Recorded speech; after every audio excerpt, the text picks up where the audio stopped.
Steam line में एक problem बहुत कॉमन है। स्टीम को कंटिन्यूअसली वेस्ट किए बिना कंडेंसेट को कैसे रिमूव करें। यहीं पर काम आता है थर्मोडायनेमिक स्टीम ट्रैप। लेकिन ये ट्रैप बिना फ्लोट, बिना बकेट और बिना एक्सटर्नल पावर के कैसे काम करता है, आइए सिंपल एनिमेशन से समझते हैं। सबसे पहले समझो आप स्टीम ट्रैप का बेसिक काम क्या होता है। स्टीम सिस्टम में स्टीम हीट ट्रांसफर करने के बाद कंडेंसेट में कन्वर्ट हो जाती है। इस कंडेंसेट को सिस्टम से रिमूव करना जरूरी है, लेकिन ट्रैप को एक साथ ये भी इंश्योर करना है कि लाइव स्टीम अननेसेसरली एस्केप ना हो। थर्मोडायनेमिक ट्रैप इसी प्रिंसिपल पर काम करता है। थर्मोडायनेमिक स्टीम ट्रैप का कंस्ट्रक्शन रिलेटिवली सिंपल होता है। इसके मेन कंपोनेंट्स हैं inlet, outlet, disc, seating surface और कंट्रोल चैम्बर। इस ट्रैप का सबसे इंपॉर्टेंट मूविंग पार्ट है डिस्क। ये डिस्क प्रेशर और वेलोसिटी चेंजेस के बेसिस पर ओपन और क्लोज होती है। अब वर्किंग देखते हैं। जब सिस्टम स्टार्ट होता है, ट्रैप के अंदर इनिशियली कोल्ड कंडेंसेट और एयर प्रेजेंट होती है। ये कंडेंसेट इनलेट से ट्रैप में एंटर करती है।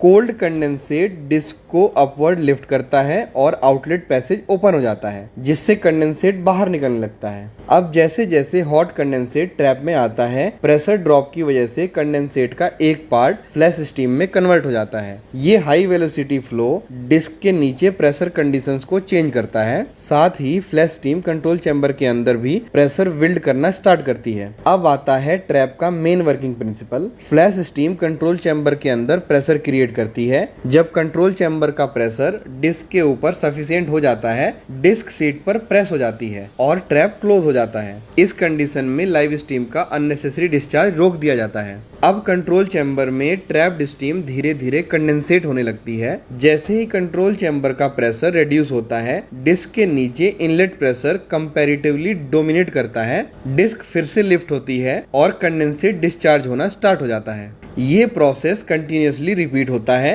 कंडेंसेट आया, डिस्क ओपन हुई, कंडेंसेट डिस्चार्ज हुआ, फ्लैश स्टीम बनी, कंडेंसेट चैम्बर प्रेशर इंक्रीज हुआ, डिस्क क्लोज हुई, प्रेशर डिक्रीज हुआ और डिस्क ओपन हो गई। इसी साइकिल ऑपरेशन की वजह से इसे थर्मोडायनेमिक स्टीम ट्रैप कहा जाता है। थर्मोडायनेमिक स्टीम ट्रैप का एडवांटेज है simple construction, compact size, high pressure application में सुटेबल और एक्सटर्नल पावर की रिक्वायरमेंट नहीं होती है। लेकिन इसका सिलेक्शन एप्लीकेशन के अकॉर्डिंग करना जरूरी है, क्योंकि improper installation, excessive back pressure या एनवायरमेंटल कंडीशंस परफॉर्मेंस को अफेक्ट कर सकती है। सो सिंपल वर्ड्स में, थर्मोडायनेमिक ट्रैप प्रेशर और वेलोसिटी डिफरेंस का यूज करके कंडेंसेट को रिमूव करता है और लाइव स्टीम को रिटेन करता है। अगर आपको इंडस्ट्रियल इंजीनियरिंग के ऐसे ही कॉन्सेप्ट सिंपल लैंग्वेज में समझना है तो फॉलो करें मिस्टर विज्ञानी को।